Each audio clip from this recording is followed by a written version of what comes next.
I'm digging here is a drainage ditch, or not a drainage ditch, but a ditch that will go from the main road, down to the building where they're going to connect up the water supply. So it'll bring potable water into the building area. So this ditch is a ditch 50 centimeters deep, and I'm learning intimately how much 50 centimeters is, and about as wide as this hoe.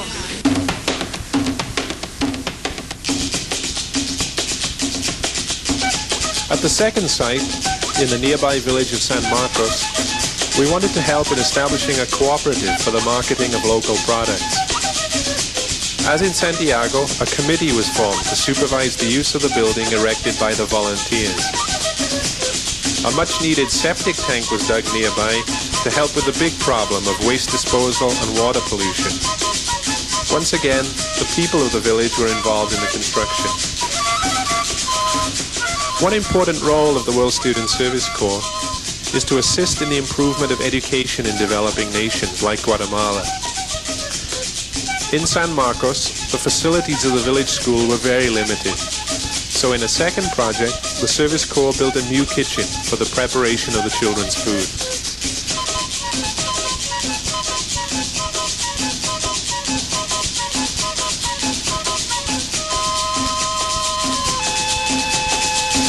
So this is the second of two projects that we're doing in San Marcos.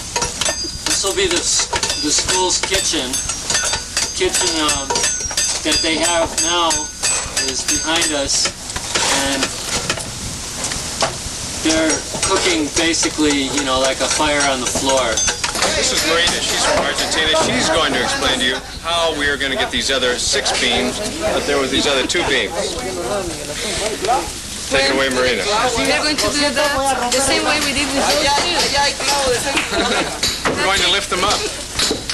Throughout each workday, the village children were never far away, always fascinated and amused by these curious strangers who had come to town. So as you can see, this was a month filled with excitement and with variety. As well as working in the villages, the participants had an opportunity to meet with the President of Guatemala, President Cerezo, also with the Archbishop of the Catholic Church. So the reception there on a national level was a very warm one. In the introductory program, in the first week of the project, the students were presented with several talks given by local experts on Central American history, tradition, culture, politics, economics. And from that orientation program, they went out into the country to experience this for themselves. In a culture which is so foreign, then the senses experience something very new. There are new smells, tastes, sounds. The music is very different. Everything is very, very different. So for all the participants, this was, in some degree, a life-changing experience. As well as the senses experiencing all these new things, for many of the participants, this was an experience of the heart. And at the end of the program, many of them wanted to share about their experience and the ways in which their own outlook on life had been changed. My name's Brenda Golbeck, and I'm from the University of Oregon. And I heard about this project through my school paper, and I thought it was a good idea because at the time I felt that being an American, it was important to do some volunteer work in other countries. It's a broadening experience, and also I wanted to know what was going on. I've been very involved at the Council of Human Rights, which is an organization on my campus that deals with a lot of Central American issues, and most of my information was secondhand. And this way, I'm down here, I'm talking to people from all different countries, from South America and Central America, plus other places. I'm getting a lot of different opinions, and I'm here firsthand, and I can find out what's going on, and that was real important to me. I heard about the World Student Service Corps from an advertisement in my student newspaper at the University of Oregon.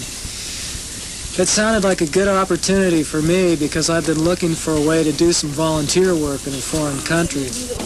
I've studied archaeology and anthropology in school, and well, most of it's been book learning, and I wanted to get some experience in another culture that was practical. So, when I saw this opportunity, I decided to take it, expecting full well that I wouldn't be accepted, and quite to my pleasant surprise, I was.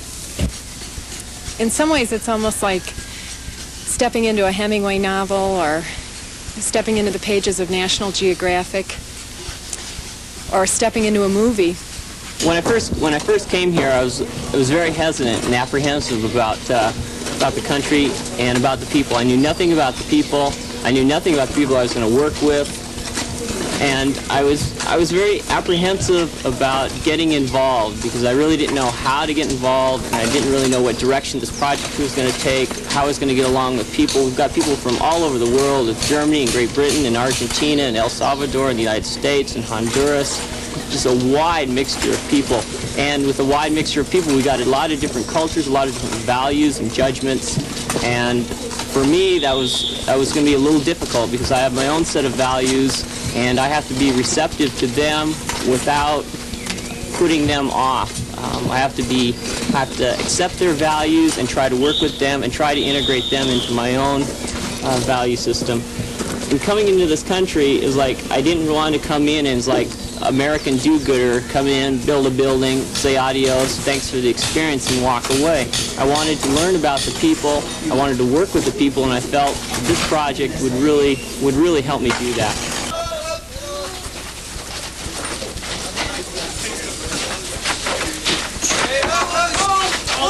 As you can see, raising a roof is very hard work.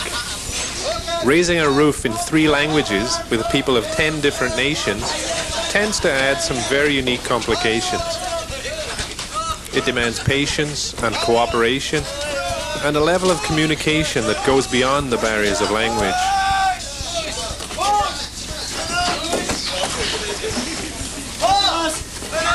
But all of these difficulties only seem to make the eventual victory all the more joyful.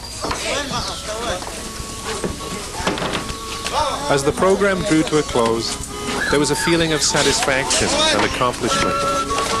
All of the hard work had produced substantial and lasting results in the buildings which would improve the quality of life in the villages. There was a real cause for happiness on our last day in the village of Santiago.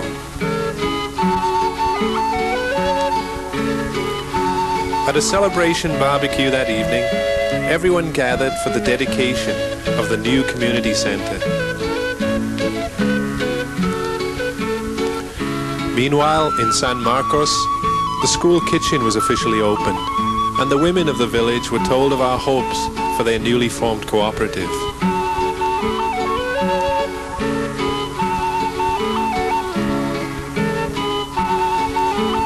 As an encouragement to their efforts, they were each given 5 pounds of yarn with which to produce their beautiful clothing.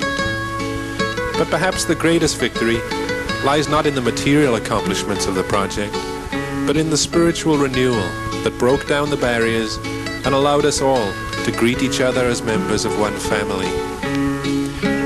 This is the vision that has inspired Reverend Moon to promote projects like the World Student Service Corps, bringing together young people of all nations to work for the good of all. In sharing our efforts, our hardships, and even our exhaustion, we eventually received far more than we gave in the joyful bonds of friendship. Guatemala 87 taught us that in our unity we find a strength that can move mountains, a strength that in the years ahead will surely allow students everywhere to contribute to the building of a peaceful world.